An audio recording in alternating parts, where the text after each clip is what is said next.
an important issue that hinder peace and development in Somalia. Ladies and gentlemen, it's my privilege to request the Deputy Prime Minister, Excellency Khadar, for the opening address to the International Conference on Charcoal. Excellency. Af Somalia aan ku sheego. Members from the Academia, international partners, distinguished guests, Somali brothers and sisters. It's a great honor for me to be here with you today and to join you on this important conference that brought together expertise of different backgrounds from many different sectors. I want to thank UNDP, UNEP, and FAO for their sponsoring this important conference on charcoal. The presence of so many of us here today, some from academia, is a clear indication that there is a positive interest among this international community to combat climate change and environmental problems associated with the unsustainable charcoal production. On behalf of the government of Somalia, I am also pleased to welcome you all in this important conference on sustainable charcoal reduction and delighted to see wider participation from federal line ministries from federal member states, UN agencies, and international community. I would also like to thank our donor partners, EU, Italy, Sweden in particular, for their participation and initial contribution to this program. Excellencies, the federal government of Somalia has embarked on a dynamic path of political and economic renewal. The tremendous changes that the country has experienced in recent years demonstrates the power of commitment to move the country forward, a commitment by Somali leaders to meet their people's aspirations for a better future. And that better future begins with developing and protecting our environment for future generations.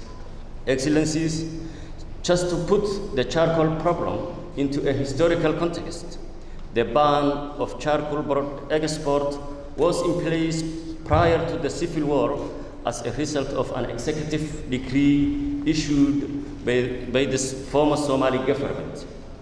The first decree issued by the Revolutionary Council in 1969.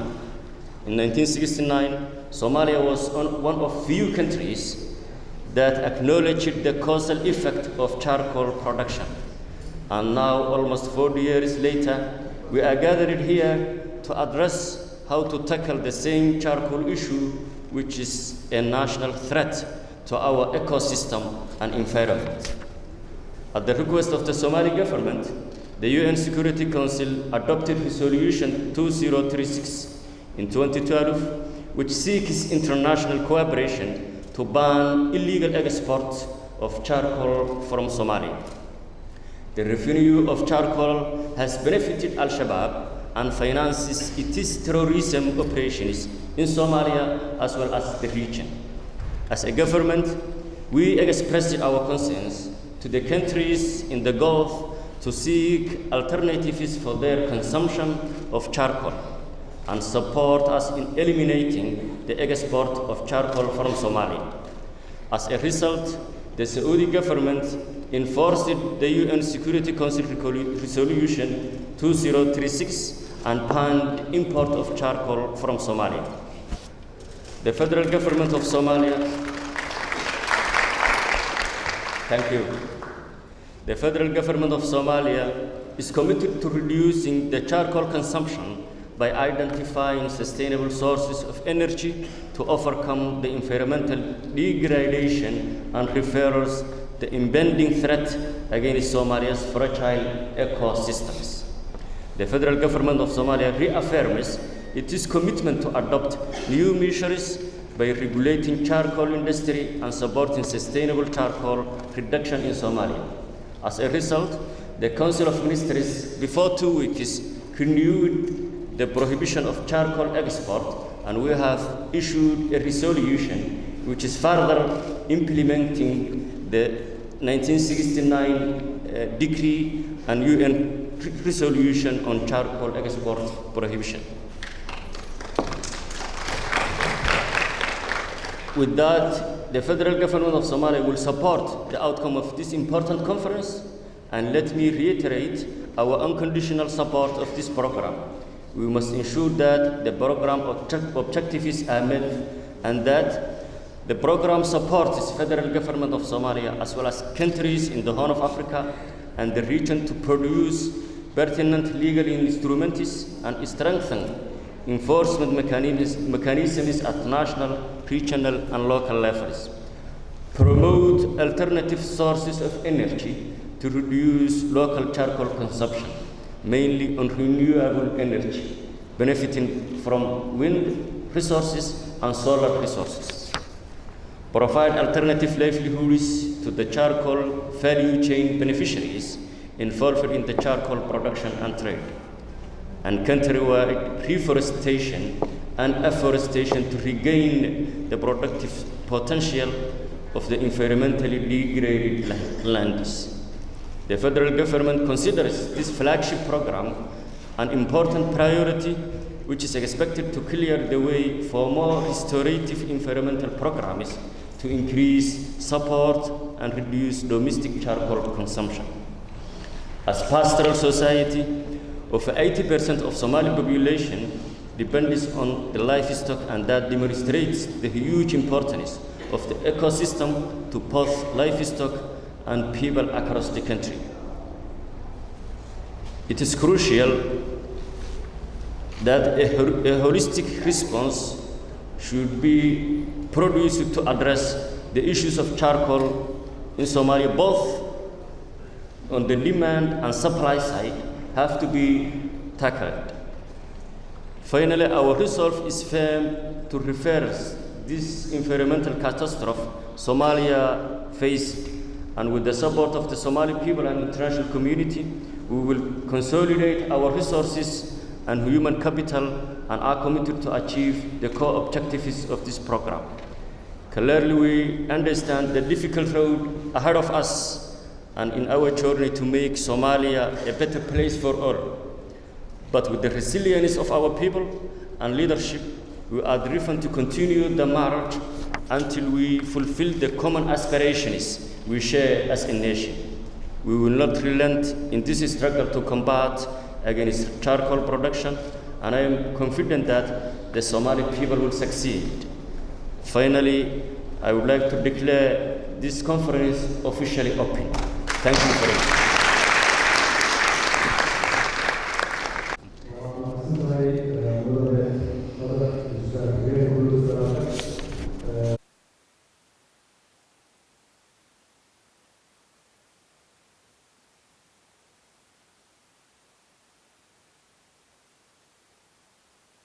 Charcoal production and alternative livelihoods.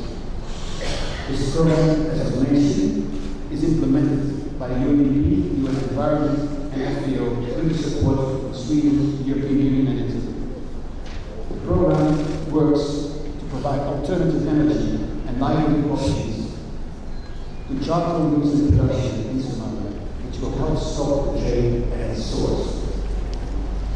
In fact, the charcoal program, the joint track, the charcoal program in Somalia existed for a long time. I personally remember being present during the launch in 2013 with the previous president, His Excellency Shir Looga Hadlayo. Still, in view of all these ongoing efforts, whenever I travel in Somalia, I still see very significant stocks of charcoal on the side of the road, ready to be sold and exported.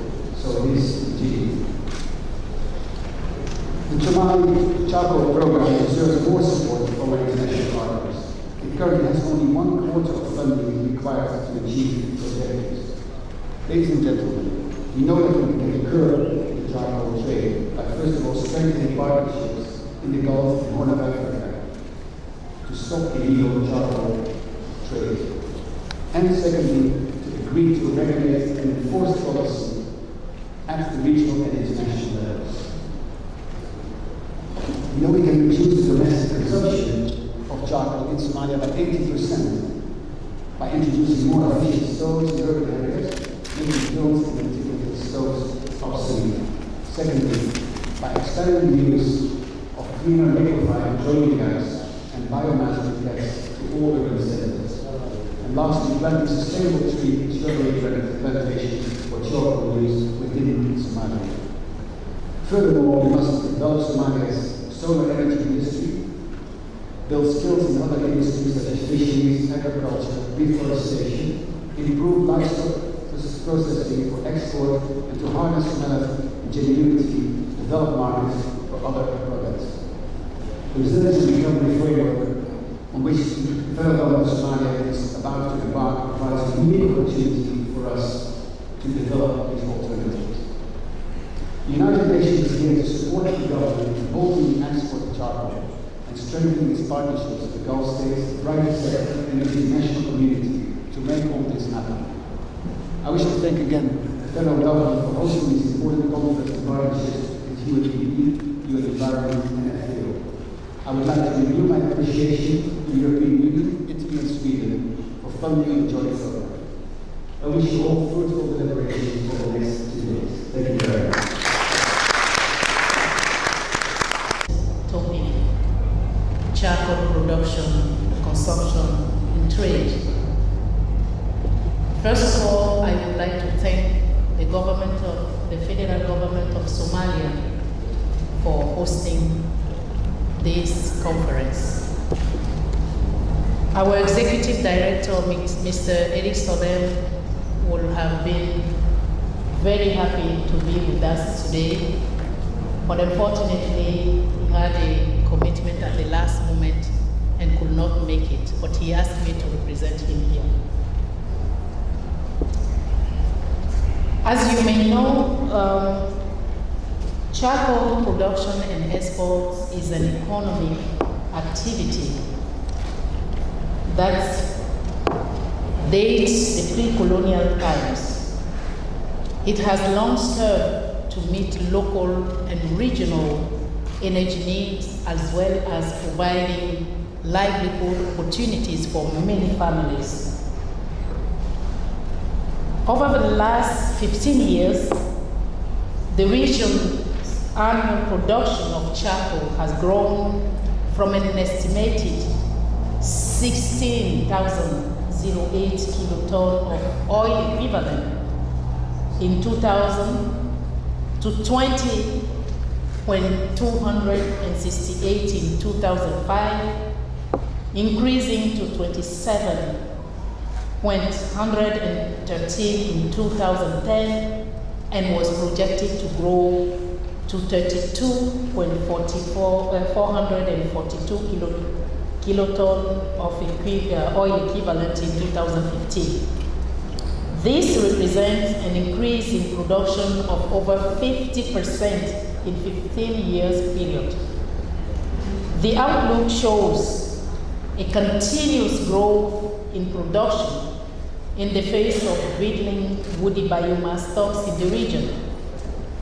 The key drivers of charcoal production in Africa include, among others, high poverty levels, lack of employment and alternative livelihoods, and this puts the region's forests and rangelands at risk, given the growing demand for this form of energy and increasing number of people involving in charcoal production.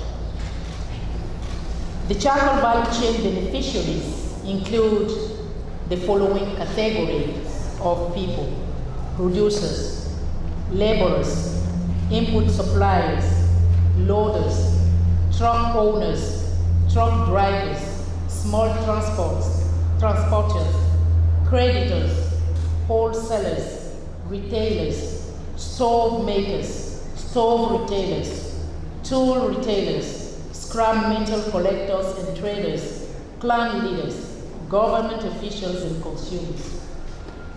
For those parts of African region where charcoal export is a lucrative form of business, the value chain also includes exporters, importers, vessel owners, laborers on vessels, as well as the importing countries. All these draw economic benefits from the charcoal value chain and the fact that its production and marketing are labor-intensive makes it a valuable contributor of unskilled jobs.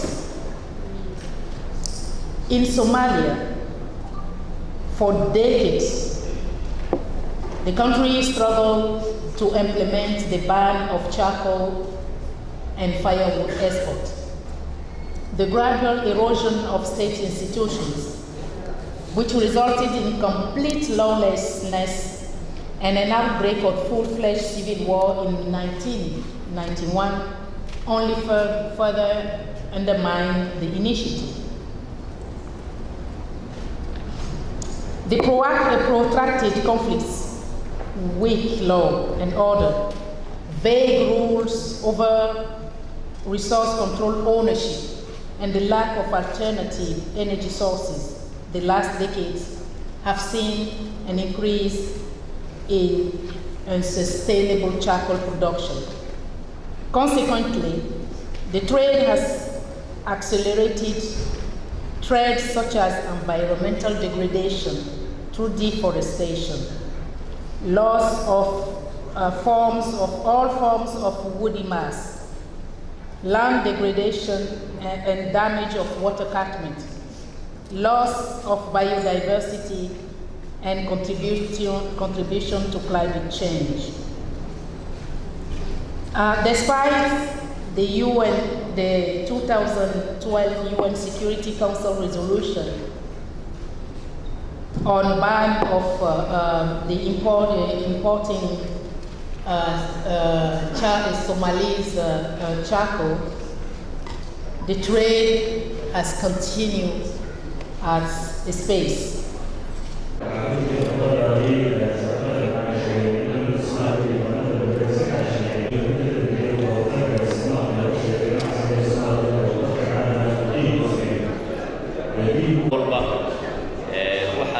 inagu qabsano Soomaali ahaan ayaa anfacna in loo raagaya mar walba waxaynu qabsan karnaa waxa weeye in dareenka biyaadii deegaanka in la ilaaliyo dhirta aan la jarin inaga yimaado inagu aynu dhirta ilaalino inagu aynu ka hortagno dhuxusha iyo in geedaha la jaro la xaalufiyo waxaynu ka hadalnay daraasadaha la sameeyayna muujinayaan sababaha dhirta loo jarayo inay dhaqaale xumadu ka mid tahay shaqo la'aanta marka ma aha wixii lagu bedeli lahaa in la helo oo ah gaas iyo shooladaha yaryar laakiin haddana waxaynu ka shaqaynaynaa in shaqo abuur la sameeyo beesha caalamka iyo dowladaha saaxiibada nahay iyadoo mar walba taageerada ay na siinayaan aynu inagala shaqaynayaan u noqonayno haddana waxaa muhiim ah dowladda iyo shicib iyo maamul goboleed iyo dowlad federaalba inaynu inagu gacanta isqabsanno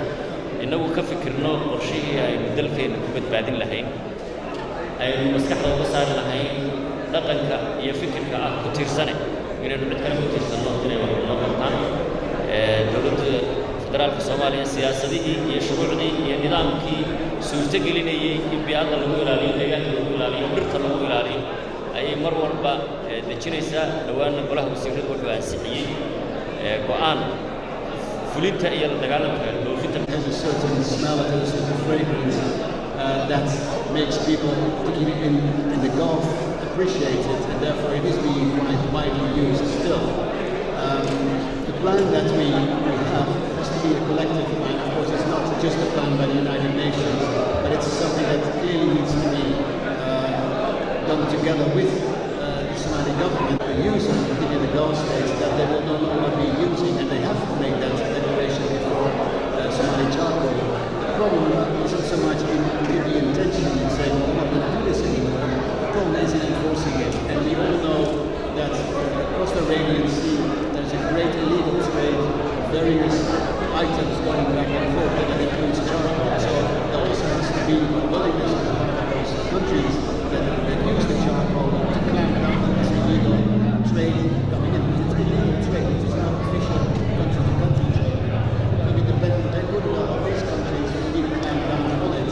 And again, I don't have to explain to you that if this charcoal goes into a country that itself is in the middle of a conflict like Yemen, this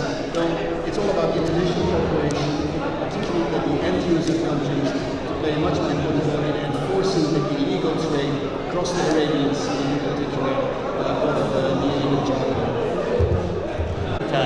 deegaankoodii ilaaliyeen ka soo saareen in aan dhirta la jarin ayaa dabeedna dhuxusheena ay isticmaalayaan dowladdu dadaal bay samaysay hore inaga uga warnay dalka sacuudigu inuu mamnuucay waddamada kale ee loo dhoofiyo iyagana waxaan ku dadaalaynaa in ay mamnuucaan dekedahooda inay ka soo degaan laakiin taa waxaa ka horraysa sidaynu rabno inaynu la dagaalanno kalluumaysiga sharci darrada ah inaynu inagu ka shaqayno dowladdu federaalkana hormuud ka noqoto in lala dagaalamo doonyaha dhuxusha qaada aynu samayno habkii doon kasta oo dhuxul ka qaata dekedaheenna loogu qaban lahaa badweynta Soomaaliya haddii taa la helo oo doon kasta la xidho waxay yaraanaysa meeshii u dhoofin lahaayeen maadaama aan suuq jirin jaristii meelahaas oo meelaha lagu daciifin karay marka waa inaynu dowladda iyo shirkadeenna iska kaashanaa ku talagalka dowladda federaalka kaawo